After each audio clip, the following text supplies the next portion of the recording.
जीवन के डोर कमजोर हो, शिव के गुरु बनाला।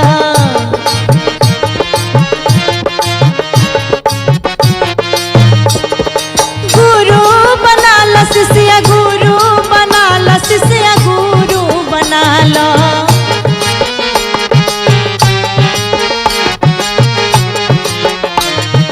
गुरु बनाला शिष्य गुरु बनाला, शिष्य गुरु बनाला, गुरु बनाला।